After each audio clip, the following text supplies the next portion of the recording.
But so, what is the number one question you've been getting from people as a candidate? What's their biggest concerns? I think it is how, and I say this with respect to my family and my loved ones, but how are you going to win the primary?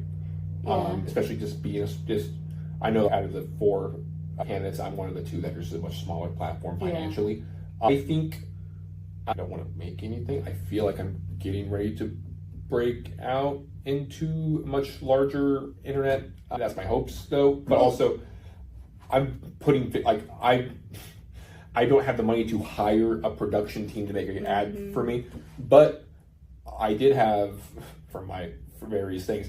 I had $400 laying around, so I have a spiffy iPhone. I bought a gyroscopic thing. And I've been doing a whole lot of video editing and learning how to video edit. So it's like, we'll make my own homemade high quality ad. It's like, I edit all my videos. It's not fun. Yeah, it's like I've been going in the deep end of learning how to edit. Yeah. So it's like being willing to weaponize the hyperfixation. I don't have the money, but I have the passion. I'm blessed to have the time and the passion to do that in this small chapter of my life. I don't care if you have the money. That's not something. Yeah, exactly. And no one does. And it's not about having the money. They said the people online were like, I'm just voting for whoever I think. Just vote for whoever you think is going to win. Usually it's who raises the most money. I got that online multiple times. And I was like, no. People who have the most money, and I say this, they're the most moderate candidates who we have a history of moderates getting slapped down by 30 points in multiple elections here in our district. Like, if they're not going to be different than the past, how do they expect to win? Yeah. I call it affectionately the All-American Democrat campaign, where you run on this, you're a Star-Spangled Democrat, and you just, the patriotism's there, the love of your country's there, but there's not any meaningful policy to back it up to actually mobilize voters. I look at it like 70% of this district's white. That means 30% of this district's not white. And we tend to lose by 30 points. And while I don't want to just make that the single relationship between those numbers, I do think there's something there. And that's why it's like I don't have to morally, ethically, and strategy-wise question saying abolish ICE and do serious immigration reform, because there's 30% of this district who probably hasn't felt, I've talked to them, I've worked with them, and none of them are politically active because they feel disenfranchised for decades. But it's like, exactly. It's like, because every Democrat that comes in here, they basically subconsciously pander to the majority. And even if they intend to do it or not, they pander to white voters and just kind of leave marginalized and disenfranchised voters on the sidelines. And it just makes me sad. It's like all you have to do is give policy that makes their lives and their families safe, and a lot of them can't do that. And it's just so. I don't have to question morally, ethically, or strategically whether or not I say abolish ICE and immigration reform, and stop genocide in Gaza as well. And I don't. Those are your beliefs. You're not just saying it because you think they're going to make someone vote for you or not vote. Because I say them because they're my beliefs, whether I was running or not. And then the follow up is, do you think you can win on that? I'm like, I don't think I can not lose on it.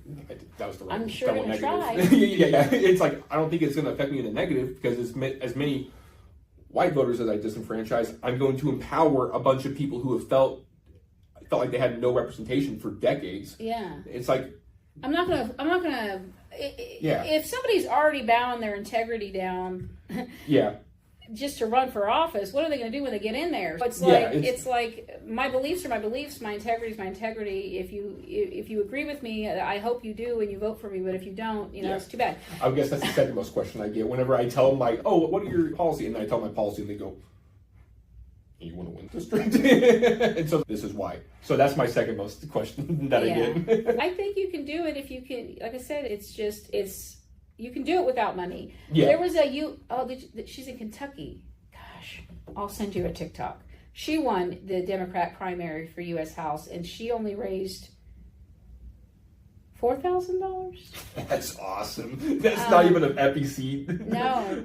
That's not even an FEC. You had 5,000. I think it was 4, because you have 7 in my head now. But it was I think it was like maybe she's gotten to 5,000, so she won the primary. She got another 800 or something. Okay. But yeah, she's on TikTok, but she just won the U.S. I think it's District 2 in Kentucky, the Democrat primary. That's awesome. And I'll admit, when I saw her on TikTok, I was like, she ain't winning, but I'll follow her. I hope she wins, but she probably won't. But she won. Yeah, in Kentucky. Yeah, and she is radical. She's a lesbian, and nice. Yeah. And she's not. She's very progressive. Yeah. And her whole team was very progressive, and she's all different genders on her team and stuff, and they won in Kentucky. Primaries. That's who you mobilize to win primaries. Yeah. The primaries are high info voter, for the most part, high info voter elections. And so I feel comfortable, and I just have to I know the two candidates with a lot of money right now are strategizing on building the war chest for the general election. And so I was like, you keep doing that, just don't unload it on the primary. Yeah. Yeah, it's like, you keep that strategy up, just don't unload it on the primary. Yeah, right now you should try to be as cost effective as possible. Just talk to people. Yeah. Just get some business cards. Yeah. We got postcards and stuff, but just some business cards, just talking to people. Yep. This hand is, hey, I'm running. Yep. I'd love your vote. Or just, I think that, because you got so many running in there, just to let them know you exist. Yeah.